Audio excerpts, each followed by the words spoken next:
A new trial proves that MDMA is effective in treating PTSD, which just means stress, ongoing stress as a result of trauma.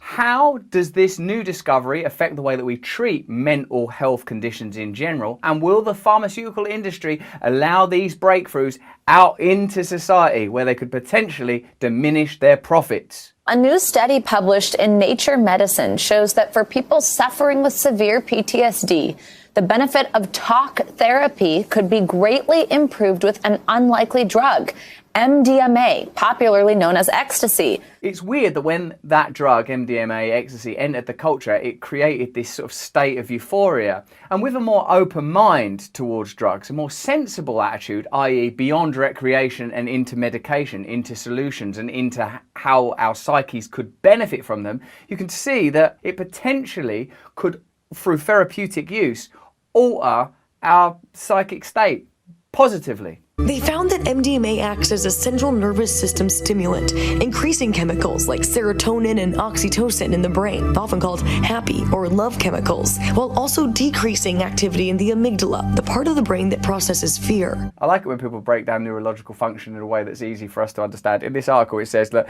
MDMA appears to work in part by calming the amygdala, the part of the brain which acts as a smoke alarm, telling the body to prepare for danger. The authors hope it will lead to an FDA-approved treatment for PTSD by 2023. It's always a little bit of concern, isn't there, when you hear, amidst all these acronyms, FDA. Once you hear the Food and Drug Agency might be involved, I always gulp and gasp a little, like, oh no, does that mean that it's going to be sort of altered, monitored? Of course it means it's going to be used for profit. All these agencies, which are sort of presented as independent, are of course partners to the industries that they're supposed to be monitoring, in this case the pharmaceutical industry and more broadly the food industry. So let's break down this trial a little more and see what it might mean for us. So PTSD is obviously post-traumatic stress disorder, usually the result of a distressing or frightening event or longer-term series of events or experiences, and it can be very difficult to treat. The trial in question proved that 88% of people had a meaningful reduction in symptoms and 67% no longer qualified for a PTSD diagnosis after 18 weeks and 3 sessions of MDMA-assisted therapy. 67% no longer qualifying for a PTSD diagnosis is a way of saying they were healed, they were better. And note that it's only 3 sessions with the MDMA. You take it for a little while, you alter your direction, such as you would with other medical conditions, and then you stop with that therapy. That's really heartening and exciting, and it shows that we have a blinkered attitude towards substances, perhaps in some part due to the war on drugs, which was always a stupid war.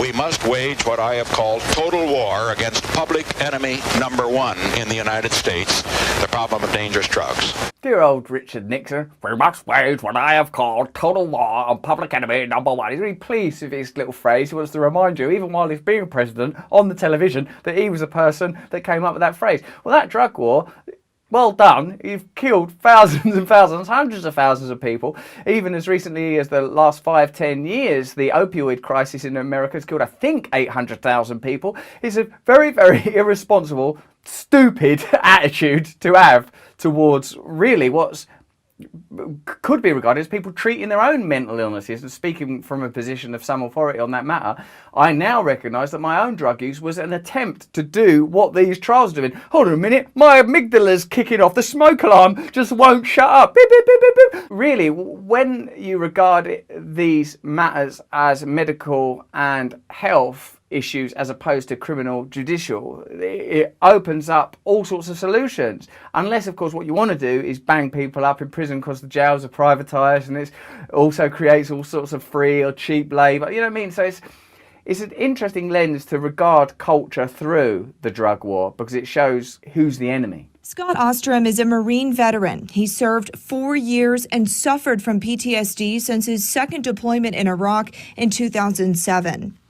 I think a lot of combat veterans just think about suicide on a daily basis. Isn't it interesting that becoming suicidal, as this veteran describes, is an ordinary experience for anyone that's been involved in that? And what a mad thing to institutionalize, creating loads of suicidal folk as a result of like political aims.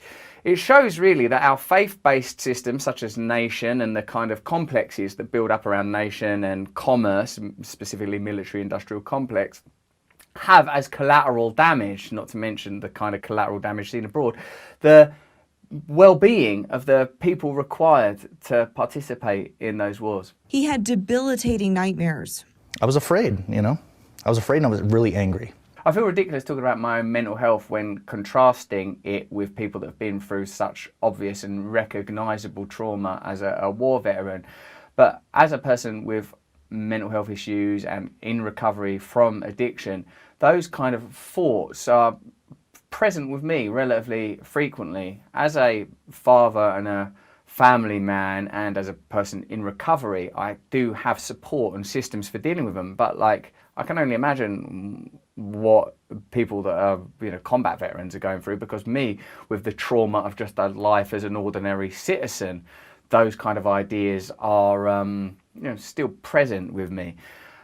I'm a person in recovery, as I keep bloody saying, so MDMA, you know, that's complex for me, as is psilocybin. We've done videos elsewhere about how psilocybin has been proven to reduce depression and be at least as effective as prescribed drugs for depression. You can have a look at that video, the link's in the description.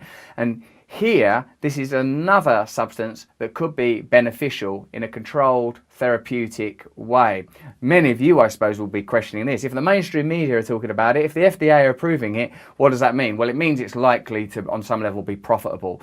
You only need to look at the news to see the relationship between the mainstream media, the pharmaceutical industry, and the government, and how that affects profit and policy on a daily basis, and the complications that come about from that in prevalent and obvious news stories that are around at the moment. That all changed when he participated in the clinical trials for a new PTSD treatment, MDMA-assisted therapy.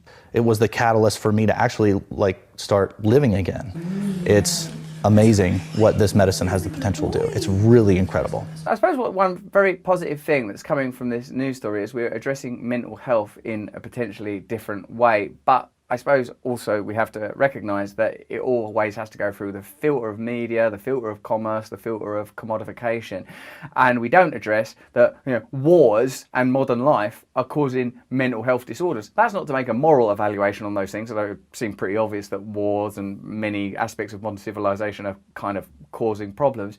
It's like, we're not evolved to live like this. And if you create a society that is not a reflection of what we're evolved to live with, you have to sort of drug yourself with food and television and sex and illicit drugs and all sorts of things simply to cope with the fact that you're in conditions that you're not evolved for. Another thing you could do, by the way, is live in a different system. Oh no, hold on, that would never work. Dr. Sessa was leading an MDMA-assisted therapy trial. He says the biggest hurdle now is public perception. I'm going to give the war on drugs a massive amount of credit for one thing, for very, very successfully poisoning the minds of 50 years worth of intelligent, erudite people to have an instinctive knee-jerk reaction that if a drug is used recreationally, it is therefore dangerous and useless and addictive and couldn't have any possible positive benefits. That is just wrong. What I learned from this story is that between the government, the pharmaceutical industry and the media, attitudes are created that are not beneficial to ordinary people. Problems are created to generate profit. Truth is ignored and even suppressed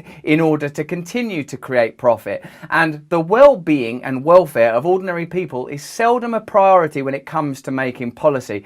This story has so much in it.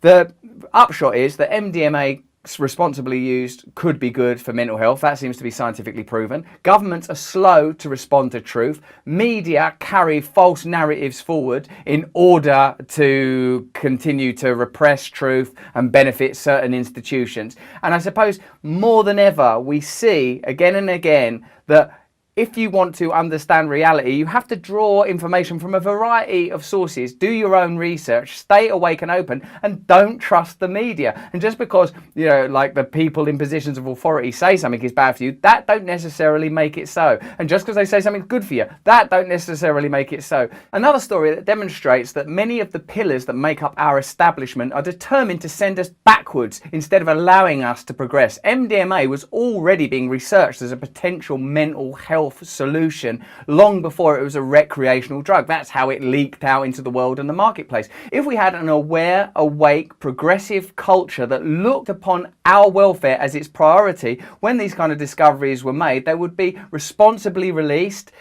The opportunities to take them responsibly and therapeutically would be afforded to people, and we could create a culture together that is built upon our mutual advance, not on continually looking for opportunities for profit for already powerful institutions.